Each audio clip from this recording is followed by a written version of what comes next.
दोस्तों नमस्कार।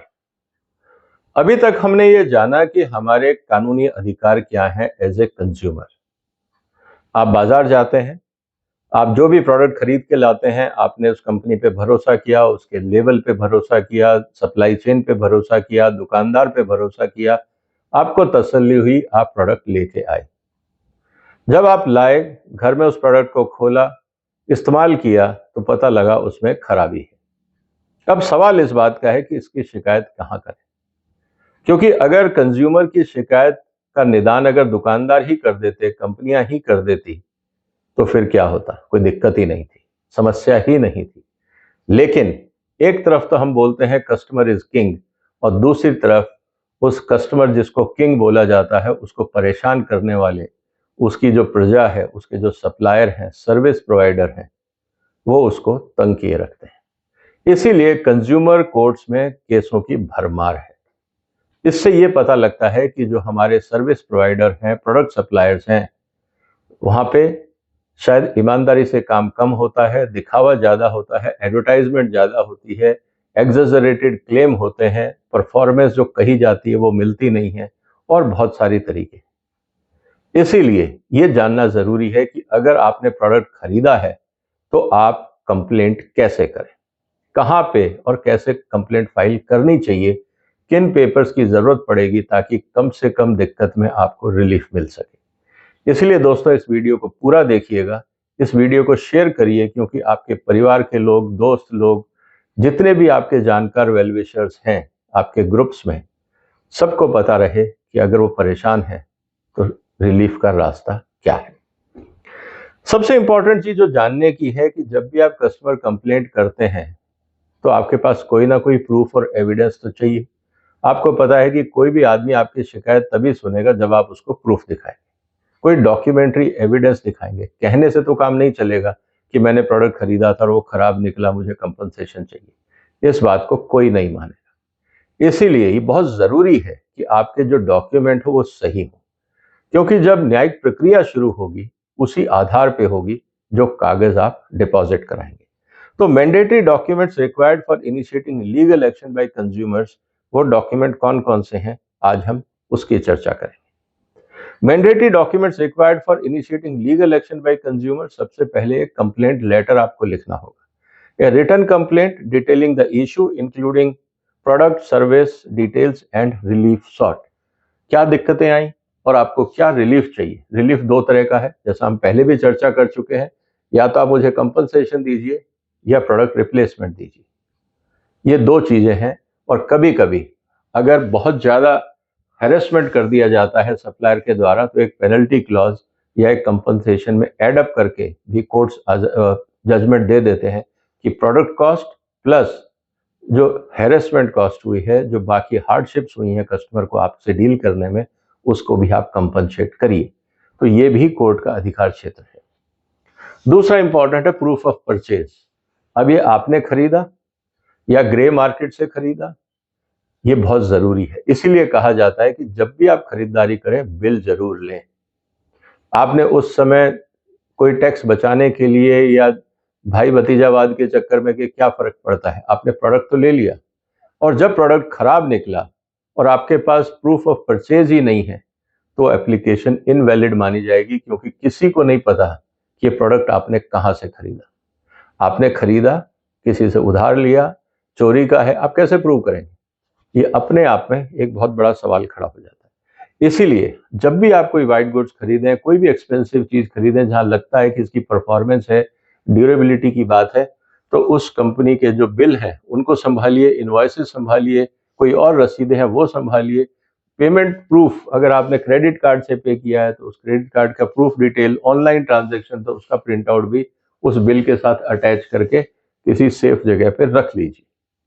मैंने इस काम के लिए एक बकायदा फोल्डर, प्लास्टिक फोल्डर बनाया हुआ है, जिसमें जब भी कोई एक्सपेंसिव परचेज होती है, चाहे एसी खरीदा, फ्रिज खरीदा, वॉशिंग मशीन खरीदी, और भी कोई गैजेट्स खरीदे जो कई साल चलने हैं और जिनमें गारंटी वारंटी जरूरी है, ये सब चीजों के लिए एक फोल्डर है, उसमें वो आप पेपर रख सकते हैं। जब भी जरूरत हो वो फाइल निकालो, सारे जितने गैजेट्स आपने खरीदे हैं आज तक, उन सब की जानकारी आपको वहां मिल जाएगी।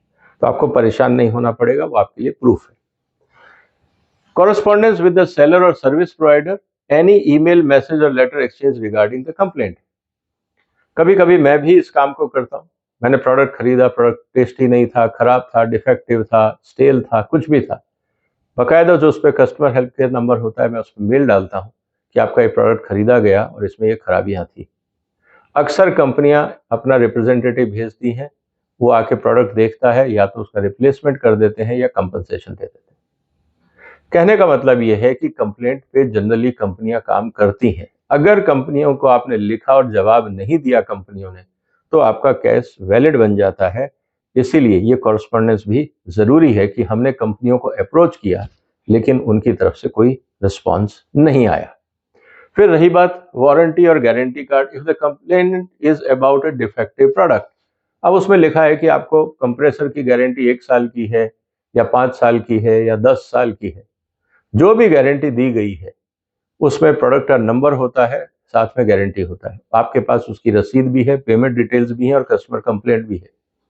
कहने का मतलब ये है कि ये सब प्रूफ इंपॉर्टेंट है, क्योंकि अगर गारंटी 1 साल की और 2 साल बाद प्रोडक्ट खराब होता है तो उसमें क्लेम नहीं बनता है, क्योंकि जो परफॉर्मेंस गारंटी दी गई थी, प्रोडक्ट ने उस लाइफ को क्रॉस कर लिया है, प्रोडक्ट ने एज पर क्लेम परफॉर्म कर दिया। अब आपको उसको रिपेयर कराना है तो वो गारंटी में नहीं होगा, आपके लिए मेंटेनेंस कॉस्ट या रिपेयरिंग कॉस्ट जो भी होगी वो देना पड़ेगा और कंपनी उसको रिपेयर कर देगी या आप बाहर से करा सकते हैं। तो ये बहुत ज़रूरी है कि आप किस कंप्लेंट को कर रहे हैं, कब कर रहे हैं, क्या वो उस समय प्रोडक्ट वारंटी या गारंटी में है या नहीं है, और इम्पॉर्टेंट चीज़ ऑन साइट है या ऑफ साइट है। ये सब चीज़ें आपको खरीदते समय ये बातें चेक करनी चाहिए। प्रोडक्ट फोटोग्राफ और video, if the complaints involve damage और डिफेक्टिव गुड्स, कभी कभी ऐसा होता है कि आपने प्रोडक्ट खरीदा, उस पर स्क्रैच लगे हुए हैं, डेंट है, प्रोडक्ट डैमेज है, तो मैं भी अक्सर यही करता हूँ, मोबाइल से फ़ोन खरीदा और प्रोडक्ट भेज दिया। ऑनलाइन कंपनियां भी कहती हैं आपने प्रोडक्ट लिया, डैमेज है तो आप उसका फोटो खींच के भेज दीजिए। कहने का मतलब ये है कि आज हर एक जेब में कैमरा है, आप इसका भरपूर इस्तेमाल करिए, कहने की बात नहीं रहेगी। जैसे ही आपको प्रोडक्ट में डिफेक्ट दिखता है, डैमेज दिखता है, तुरंत उसकी फोटो और वीडियो बना लीजिए, क्योंकि वो एक बहुत ही पावरफुल एविडेंस है। और नए भारत के कानून में जो डिजिटल डॉक्यूमेंट है या ई डॉक्यूमेंट्स हैं, इसको वैलिड एविडेंस माना गया है। तो फोटोग्राफ और वीडियो आपके लिए काफ़ी यूजफुल हो सकते हैं अपनी बात को रखने के लिए और कन्विंस करने के लिए।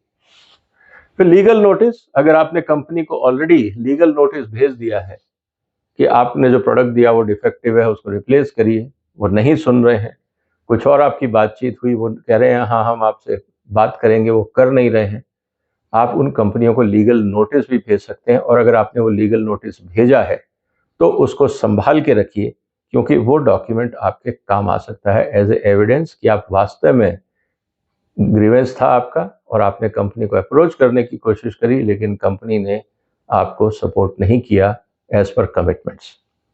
इसके अलावा सबसे इंपॉर्टेंट चीज़ है कि ये प्रोडक्ट वास्तव में आपने ही खरीदा है, आप ही के नाम पे है, इसीलिए identity proof, a copy of Aadhaar, PAN card और any other government issued ID आप जरूर रखिए, ताकि ये पता रहे कि कौन किसके साथ विवाद कर रहा है। अगर आपने प्रोडक्ट खरीदा है, आपका क्रेडिट कार्ड है, हो सकता है आपके दोस्त ने पेमेंट कर दिया, उससे फर्क नहीं पड़ता, बिल किसके नाम पे है। बिल अगर आपके नाम पे है और आपके पास आइडेंटिटी प्रूफ है तो आप अफेक्टेड पर्सन हैं। इन बातों का भी आपको ध्यान रखना होगा, ताकि आपकी जो फाइल है वो पूरी हो जाए। तो ये जो डॉक्यूमेंट्स मैंने आपको बताए, complaint letter, proof of purchase, correspondence with the seller, warranty guarantee card, product और photograph of the damage product, legal notice, identity proof, ये सब चीज़ें अगर आप रखेंगे तो आपका केस मजबूत होगा। इसके अलावा आप अगर और चीज़ों को थोड़ा कंपनसेशन की तरफ जाते हैं और कोर्ट पूछता है कितना नुकसान हुआ आपका, तो आप किसी भी रिपेयरिंग वाले को, कंपनी के रिप्रेजेंटेटिव को बुला के पूछ सकते हैं कि देखिए ये प्रोडक्ट था, इसमें ये डैमेज हुए, अगर मैं इसको बाहर कराता हूँ तो मेरा इतना खर्चा होगा, ये कंपनी की वारंटी गारंटी में था, इनको करके देना चाहिए, ये अब एडिशनल पैसा मांग रहे हैं जो गलत है। कहने का मतलब है सर्विस रिपोर्ट्स और repair estimates if were attempted but the issue persist, आपने मांगा, एस्टिमेट लिया, जैसे हम जाते हैं कार के शोरूम में, उसको कहते हैं आप जरा कार का सर्विस का एस्टिमेट बना दीजिए, वो आपको 50,000 1 लाख रुपए का एस्टिमेट बड़े डैमेज का बना देता है। वही चीज आप अगर इंश्योर्ड प्रोडक्ट है तो आप देख सकते हैं, इंश्योरेंस कंपनी से बात कर सकते हैं कि देखिए ये हमारा इंश्योरेंस क्लेम बनता है, आप देंगे या नहीं देंगे। और बहुत बार लगता है कि कंपनी कहेगी हम आपको नहीं देंगे, तो लोग बाहर भी जो अदर सर्विस प्रोवाइडर हैं जो ऑथराइज नहीं है लेकिन सस्ते में काम कर देते हैं, लोग वहां भी इस्तेमाल कर लेते हैं। तो ये डिपेंड करता है आपका ऊपर कि आप किस तरह से अपनी सर्विस लेना चाहते हैं, ग्रीवेंस को एड्रेस करना चाहते हैं। Bank statement, if the issue involves unauthorised transaction और रिफंड्स नॉट रिसीव्ड। बहुत बार हम लोग ईएमआई पे प्रोडक्ट खरीदते हैं, ईएमआई आपको 10 देनी है, बैंक ने 11-12 काट लिए। अब झगड़ा हुआ कि आपने 12 क्यों काटे, क्योंकि हमें नहीं पता, वो तो जो कंपनी ने किया वो अपने आप बैंक से डिडक्ट हो गया। अब आपके पास वो स्टेटमेंट है, आप कंप्लेंट लेके गए, आपको रिफंड चाहिए, तो जो बैंक स्टेटमेंट वो बताएगा कि 12 ईएमआई कटे हैं और आगे आपको नहीं देना है, या एक्सेस काट लिए गए हैं जो आपको रिफंड देना है। तो ये सब चीजें आपकी बैंक लेटर से प्रूफ हो जाएंगी। इसके अलावा ऑथराइजेशन लेटर, कभी कभी आप शहर में नहीं हैं, आप अपने परिवार के या दोस्त में किसी को बोल दिया, इवन आपने वकील को हायर किया, आप उसको ऑथराइजेशन देते हैं। कहने का मतलब ये है कि एज ए ओनर आपका केस कौन लड़ रहा है, आप खुद कर रहे हैं, आपका कोई परिवार का सदस्य है, या आपने कोई प्रोफेशनल हेल्प ली है, लॉयर को रखा है, आपको ऑथराइजेशन लेटर भी देना पड़ेगा। तो ये सब चीजें इंपॉर्टेंट है दोस्तों, ये कागज आप हमेशा तैयार रखिएगा। How to file a consumer complaint. सबसे पहले कोशिश ये करिए कि जिस कंपनी का प्रोडक्ट है उसको डायरेक्ट बात करिए कि भाई ये प्रॉब्लम है, सॉल्व करिए। जनरली जो अच्छी कंपनियां होती हैं वो सॉल्व करती हैं, जिनकी नीयत खराब होती है, जो कंपनियां जानबूझ के फ्रॉड करती हैं, वो आपकी प्रॉब्लम्स को नहीं सुनेंगी, क्योंकि उनकी नीयत ही फ्रॉड से पैसा कमाने की थी, इसलिए उनको अपने ब्रांड और गुडविल की चिंता नहीं है। तो ये बात हमें समझ में आनी चाहिए। उसके बाद जब वो कंपनी नहीं सुन रही है, आपको सपोर्ट नहीं कर रही है, तो आपके पास हेल्पलाइन नंबर है 1800114000। ये नेशनल कंज्यूमर हेल्पलाइन का नंबर है, आप वहां जा सकते हैं, या consumer helpline government of India की है gov.in, आप वहां पे भी रिटर्न कंप्लेंट ऑनलाइन भी फाइल कर सकते हैं। इसका फायदा ये होता है कि आपकी प्रॉपर कंप्लेंट डिपार्टमेंट के पास रजिस्टर हो गई है, और ये जो इम्पोर्टेंट है, जो हेल्पलाइन है, इनका कॉन्टेक्ट सारी रिलेटेड इंडस्ट्री एसोसिएशन के साथ है। फिर ये आपकी कंप्लेंट उस पर्टिकुलर एसोसिएशन को देते हैं, या जो बड़ी कंपनियां वो भी उनके साथ डायरेक्ट है, तो ये कंप्लेंट डायरेक्ट भी कंपनियों को भेज दी जाती है कि आपके लिए ये कंप्लेंट आई है, प्लीज एड्रेस करिए। तो अब आप अकेले नहीं है, एक पूरा सिस्टम है, डिपार्टमेंट है जो आपकी मदद कर रहा है, इसको भी आप समझ सकते हैं। अब बहुत बार आते हैं दोस्त, वो कहते हैं मेरा कंज्यूमर कंप्लेंट है, मैंने प्रोडक्ट लिया था, मैं इसको हाई कोर्ट में चैलेंज करना चाहता हूँ, मैं इसको सुप्रीम कोर्ट में ले जाना चाहता हूँ। इस बात को आप समझिए कि कौन सा केस कहाँ जाएगा, ये भी कानूनी हिसाब से बताया गया है, तो उसको समझना भी बहुत जरूरी है। अब सबसे इंपॉर्टेंट चीज ये है कि आप कंज्यूमर कंप्लेंट कहाँ फाइल करेंगे। तो अगर आपकी क्लेम 1 करोड़ से कम की है, तो आपको डिस्ट्रिक्ट फोरम में जाना है, अपने इलाके में जाना है, आपको और कहीं नहीं परेशान होना है। छोटी कंप्लेंट है 1 करोड़ तक की, डिस्ट्रिक्ट फोरम में है। स्टेट कमीशन में 1 से 10 करोड़, क्योंकि अमाउंट बड़ी है, रिस्पॉन्सिबिलिटी बड़ी है, इसलिए 10 करोड़ की जो कंप्लेंट है वो स्टेट एडमिनिस्ट्रेशन में, और जो नेशनल कमीशन है वो 10 करोड़ से ऊपर की डायरेक्ट कंप्लेंट भी ले सकता है। फाइल ऑनलाइन थ्रू ई दाखिल nic.in, एक पेपरलेस प्रोसेस है। आप अपनी जो कंप्लेंट है वो ऑनलाइन भी दर्ज कर सकते हैं, जैसे आज की तारीख में FIR हो गई है, सारे कोर्ट के कागज हम ऑनलाइन फाइल करते हैं, इस तरह से आप कंप्लेंट भी ऑनलाइन फाइल कर सकते हैं। और अगर ये मैसेज वहां पहुंच जाता है, रिड्रेसल हो जाता है, बहुत अच्छी बात है। आजकल क्योंकि भीड़ ज्यादा है, टाइम लगता है, तो पेशेंस आपको रखना पड़ेगा, लेकिन अगर आपने डॉक्यूमेंट्स पूरे रखे हुए हैं तो ज्यादा हियरिंग्स नहीं होंगी, जल्दी आपको जवाब मिल जाएगा। अगर मान लीजिए कि आपका अभी भी सुनवाई नहीं हो रही है, तो आप, if the issue is misleading ad e-commerce fraud और unsafe products, approach the CCPA for strict action. जो कंज्यूमर प्रोटेक्शन के लिए एक अथॉरिटी बनाई गई है, सेंट्रल कंज्यूमर प्रोटेक्शन अथॉरिटी, जो भारत सरकार की है, आपको लगता है कि कोई कंपनी मिसलीडिंग एड दे रही है, आप उस एड की कॉपी लीजिए, उनको भेज दीजिए।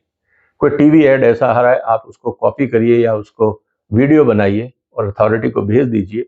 फिर उनका जो प्रोसेस है वो कंसर्न डिपार्टमेंट के माध्यम से डायरेक्ट उस कंपनी को लिखेंगे कि आप जनता को भ्रामक प्रचार मत करिए और ये सब बंद करिए। आप अपने लेवल पे, जरूरी नहीं है ऐसी स्थिति के अंदर आप कंज्यूमर हों, आपको कहीं पे भी कोई चीज गलत दिखती है जो समाज के लिए गलत है, आप उसको रोकने में मदद कर सकते हैं। तो ये चीजें इंपॉर्टेंट है जिसको हमें समझना होगा। तो अब दोस्तों आज आपको बात ये समझ में आ गई कि अगर आपके पास ग्रीवेंस है, कंप्लेंट है, तो आप कैसे फाइल करेंगे। उम्मीद है ये जानकारी आपको पसंद आई होगी। और भी बहुत सारे कानूनी प्रावधान हैं कंज्यूमर प्रोटेक्शन एक्ट में, अगले वीडियो में मैं उसकी भी चर्चा करूंगा।